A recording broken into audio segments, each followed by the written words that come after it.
मित्रों नमस्कार। Real estate की दुनिया में सूर्य नगरी की सबसे बड़ी housing society Arihant Adita resident welfare society की प्रबंधन समिति के चुनाव की चर्चा जोरों पर है। सोसाइटी के कुछ फ्लैट ऑनरों के धरना पर बैठने के बाद पिछले 20 जनवरी को चुनाव कार्यक्रम की घोषणा की गई।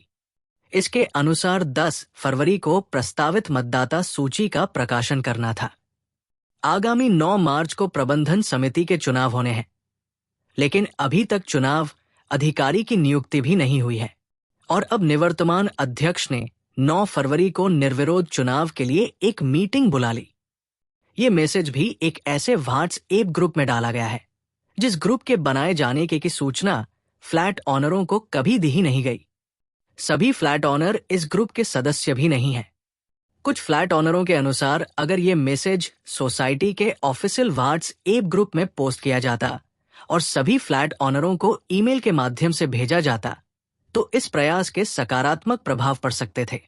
निवर्तमान प्रबंधन समिति ने विधिवत वार्षिक साधारण सभा तो बुलाई नहीं और निर्विरोध चुनाव चाहते हैं। मित्रों, Arihant Adita resident welfare society सरकार के तय कानून के तहत निबंधित सोसाइटी है। इसे निर्धारित कानून के सभी नियमों का पालन करना होगा।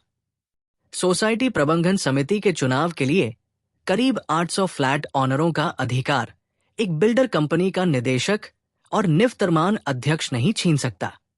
बिना विधिवत गठित वार्षिक साधारण सभा बुलाए मुट्ठी भर लोग ये तय नहीं कर सकते कि प्रबंधन समिति में कौन शामिल होगा। मित्रों, अब सवाल ये उठता है कि निवर्तमान अध्यक्ष प्रबंधन समिति का चुनाव निर्विरोध क्यों चाहते हैं। सोसाइटी गठन के 6 साल बाद उन्हें एकजुटता की नई राह किसने दिखाई? क्या वे बिल्डर के दबाव में हैं या अपनी नाकामियों को छिपाना चाहते हैं? सोसाइटी को 2 प्रमुख और ज्वलंत प्रश्नों पर आगे बढ़ने से पहले आपसे निवेदन ये कि आप ये वीडियो अंत तक जरूर देखें और लाइक, फॉलो, फॉरवर्ड, शेयर और सब्सक्राइब करना नहीं भूलें। इससे हमारे अगले पोस्ट की जानकारी आपको मिलती रहेगी। तो अब आते हैं 2 प्रमुख सवालों पर जो अरिहंत अदिता के सभी फ्लैट ऑनरों के दिमाग में कौंध रहा है। पहला सवाल ये कि क्या निवर्तमान अध्यक्ष बिल्डर के दबाव में है? वर्तमान में अरिहंत अदिता में 2 बिल्डर काम कर रहे हैं। निवर्तमान अध्यक्ष एक बिल्डर कंपनी में काम कर चुके हैं तो दूसरी बिल्डर कंपनी में निदेशक है। सोसाइटी में ये चर्चा भी गर्म है कि क्या वे दोनों बिल्डर कंपनियों के अधिकारियों का प्रबंधन समिति में शामिल करवाना चाहते हैं। निवर्तमान अध्यक्ष समेत दोनों बिल्डर कंपनियों के 2 अधिकारियों के flat Arihant Adita housing society में है। इस संभावना से कतई इनकार नहीं किया जा सकता कि बिल्डर उन्हें प्रबंधन समिति में शामिल करना चाहता है। अब आते हैं दूसरे और अहम सवाल पर। यहीं पर Arihant Adita resident welfare society का पेंच फंसता है।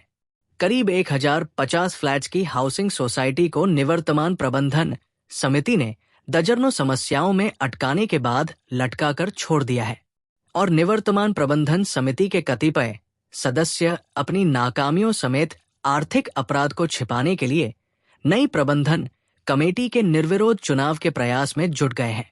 निवर्तमान प्रबंध समिति के कुछ सदस्य 9 फरवरी को बुलाई गई बैठक में शामिल होने के लिए व्यक्तिगत रूप से फ्लैट ऑनरों से संपर्क भी कर रहे हैं। आप सभी ये जानना चाहते होंगे कि निवर्तमान प्रबंध समिति के अध्यक्ष किन नाकामियों को छिपाना चाहते हैं। तो आइए एक एक कर इनकी नाकामियां को उजागर करते हैं। इन पर हम विस्तार से चर्चा आगे भी करते रहेंगे। आज 8 फरवरी 2025 तक निवर्तमान प्रबंध समिति ने वित्तीय वर्ष 2023 से 2024 का ऑडिटेड फाइनेंशियल स्टेटमेंट फ्लैट ऑनरों से आधिकारिक रूप से शेयर नहीं किया है। सोसाइटी परिसर में खड़ी बस चलती क्यों नहीं? इसकी चर्चा निवर्तमान अध्यक्ष फ्लैट ऑनरों से नहीं करना चाहते। बंद पड़ी इस बस की सच्ची कहानी पर विस्तृत चर्चा हम आगामी वीडियो में करेंगे। बिल्डर से ब्याज समेत 10 करोड़ रुपए से अधिक की वसूली के संबंध में निवर्तमान प्रबंध समिति ने कुछ नहीं किया। मेंटेनेंस फंड की बकाया राशि करीब 2 करोड़ से अधिक हो गई है। क्लब कॉर्पस फंड के करीब 4.5 करोड़ रुपए कहाँ हैं? इसके बारे में कोई भी सही जानकारी नहीं देना चाहता। सोसाइटी के रख रखाव की राशि क्लब के संचालन पर खर्च की जा रही है, जो सरकार द्वारा तय सोसाइटी के निबंधित संविधान के अनुसार आर्थिक अपराध है। सोसाइटी में 33 किलो वोल्ट का एक ट्रांसफार्मर और 433 वोल्ट का एक ट्रांसफार्मर महीनों से बंद पड़ा है। पीएचईडी से जलापूर्ति के लिए निवर्तमान प्रबंध समिति और बिल्डरों ने कोई कार्रवाई नहीं की और भगवान के नाम पर हाथ धरे बैठे हैं। इतना ही नहीं, उन्होंने फ्लैट ऑनरों को भ्रम में रखकर इस तरह भटकाया कि पूरा मामला ही लटक गया। जानकारों के अनुसार अरिहंत अदिता परिसर में अब पीछे का पानी लाने और बिल्डर से मुआवजा वसूलने के लिए अदालती कार्रवाई अंतिम उपाय है। शहर की कई हाउसिंग सोसाइटियां में अदालती आदेश के बाद ही पीएचईडी का पानी मिला है। इतना ही नहीं, निवर्तमान सचिव ने फ्लैट ऑनरों के हित में कभी कोई उल्लेखनीय काम किया ही नहीं। निवर्तमान सचिव को सोसाइटी परिसर में कुछ फ्लैट ऑनरों की ओर से पौधरोपण करना और वृक्षों की सार संभाल करना अवैध कब्जा लगता है, लेकिन सक्षम प्राधिकार से बिना अनुमति के बिल्डर की ओर से किए जा रहे अवैध निर्माण के संबंध में वे चुप्पी साध लेते हैं। अरिहंत अदिता में रात 10 बजे के बाद वाला व्हाट्सएप मैसेज की चर्चा जायरों पर है। कुछ फ्लैट ऑनर इसकी चर्चा खूब कर रहे हैं कि सोसाइटी की निवर्तमान प्रबंधन समिति का एक सदस्य रात में 10 बजे के बाद ही व्हाट्सएप मैसेज क्यों डालता है। इस सदस्य ने एक व्हाट्सएप ग्रुप में शुक्रवार को भी रात 10:15 बजे एक मैसेज पोस्ट कर संभावित प्रबंधन कमेटी की घोषणा कर दी। इस बात की चर्चा गर्म है कि वो सदस्य रात के 10 बजे के बाद ही उस व्हाट्सएप ग्रुप में मैसेज क्यों डालता है, वो किसके प्रभाव में ऐसा करता है। अरिहंत अदिता के फ्लैट ऑनर इस संबंध में दबी जुबान से तरह तरह की बातें कर रहे हैं, लेकिन खुलकर कोई चर्चा नहीं करना चाहता। पूरा वीडियो देखने के लिए आपका आभार।